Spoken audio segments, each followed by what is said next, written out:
Thank you, Kathy. Dr. Murphy, teachers, parents, my fellow veterans, and most of all, students.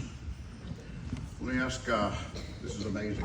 Let me ask my fellow veterans, have you ever had an experience like this before in your entire life? Anybody? Thank you all so much.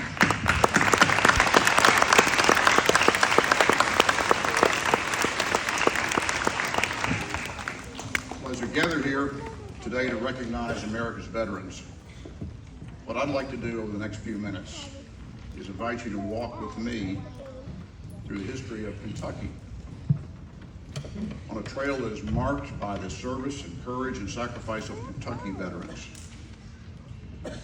Taking nothing away from those from other states, I'm going to make the argument that Kentucky veterans bear a special place in our history.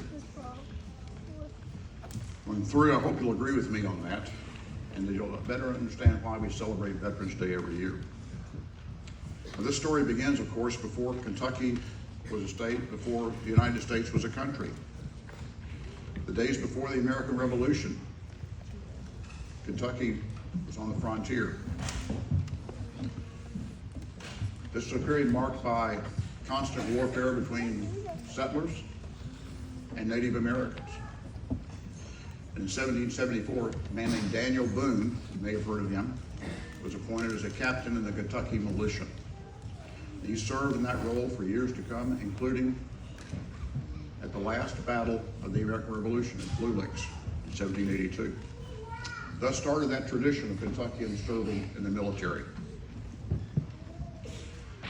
Coming forward a little bit, after we were a country, a man named Presley O'Bannon, Marines, you've heard of him. He led an detachment of Marines in the war against the Barbary pirates and raised the American flag for the first time on foreign soil. Remember a few minutes ago we sang the song about the Marine Corps? It said, "To the shores of Tripoli." That's where that came from. Coming further forward, the War of 1812, America had to re-win its independence from Great Britain. The last battle of that war was the Battle of New Orleans, and Kentuckians were there. In that battle, we were outmanned, outgunned by the best trained, best equipped army in the world, the British Army. When the British began their attack, a captain named Ephraim Brant from Greenville, Kentucky, in Muhlenberg County, climbed up on a cotton bale in front of everybody, exposed to fire, and started taking out British officers. And other Kentuckians would pass him a loaded rifle. After the war, one of the British generals said, "We lost that battle, and to my mind, the Kentucky riflemen contributed more to our defeat than anything else." After that, there was the Mexican War, 1846. We should remember that the forces there were commanded by a Kentuckian, General Zachary Taylor, who became President of the United States later. He led the 1st Kentucky Volunteer Cavalry and the 1st Kentucky Volunteer Infantry, the ancestors of the Kentucky National Guard, represented by my friends over there right now. After that, there was a Civil War. There were so many Kentuckians I could point to, but two I think were especially important were Dr. Mary Walker. Dr. Walker was living in Louisville when she volunteered to go onto the battlefield and treat wounded soldiers.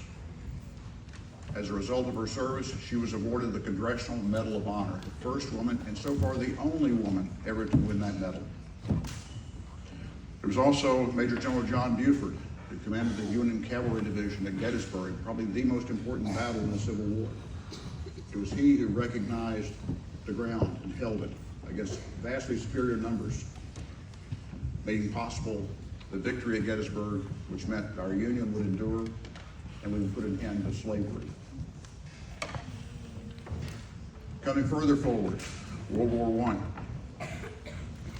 One of the first three Americans to die in France in World War I was from Calhoun, Corporal James Bethel Gresham.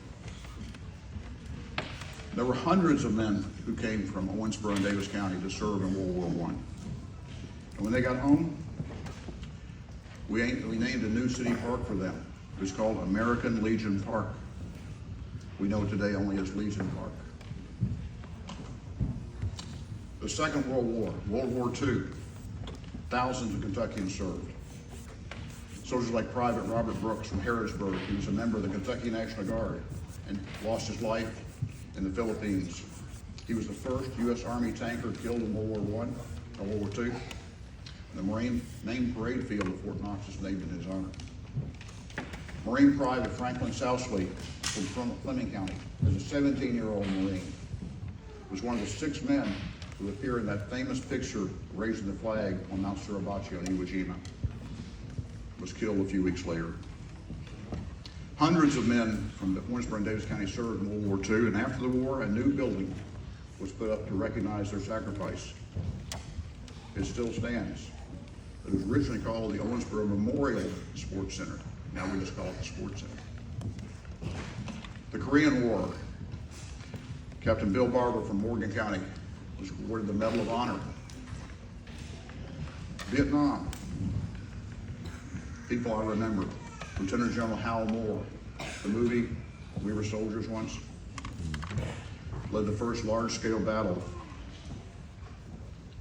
Air Force Colonel Charles Shelton from Owensboro was shot down in Laos in 1965. He was the last prisoner of war listed by the United States military. Private First Class David Paulie Nash from right here in Whitesville in 1969 was awarded the Medal of Honor for saving other soldiers. And then there are the Kentuckians who have served and are serving in combat since September 11, 2001. A Kentucky National Guard squad of MPs, military police officers, was call sign Raven 42. In 2005, they attacked, only 10 of them, they attacked into a force 4 times their size. One of the team leaders was Sergeant Lee Ann Hester from Bowling Green, graduate of Greenwood High School. She became the first and so far only woman to be awarded the Silver Star for ground combat, not involving medical duties. So I hope we remember the courage of these young men and women who serve today and around the world and have served to protect and defend our way of life. They all have one thing in common. They made a conscious decision to join a military that was already at war. That has never happened before. One of those young men was Specialist Brandon Mullins from right here. Joined the Army after September 11, 2001. He gave his life for our country in Afghanistan in 2011. Now, taking nothing away from those who served in other wars, I think because of the incredible young men like Brandon, those who serve today are our new greatest generation. These young men and women volunteer. They know they're going to be deployed numerous times. They don't feel sorry for themselves. They don't quit, and they don't leave a fallen comrade behind. I thank God every day for Brandon and countless others like him who are remembered in the song America the Beautiful, where speaking of them, it says, more than self, their country loved. It's our duty to remember them. Despite the sacrifice and courage of veterans and their families, it's still a very dangerous war.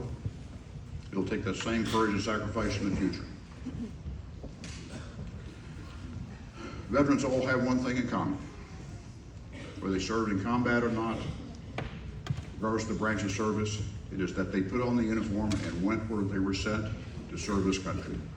So to all the veterans here today and the families of those who have served and are serving, I want to thank you. Especially want to thank the staff here at this school for putting this on. By doing this, you're helping to keep faith with those who've served. And I especially want to thank the students here today for taking the time to honor and remember veterans. If you ask any veteran in this room or any other place, why did you do it? Why did you volunteer to take on the dangers and sacrifices of combat? And they'll say, you're the answer. You guys right here. They did this so you may have a chance to grow up in a free land. And that's why we celebrate Veterans Day. God bless you. May God continue to bless this wonderful country of ours.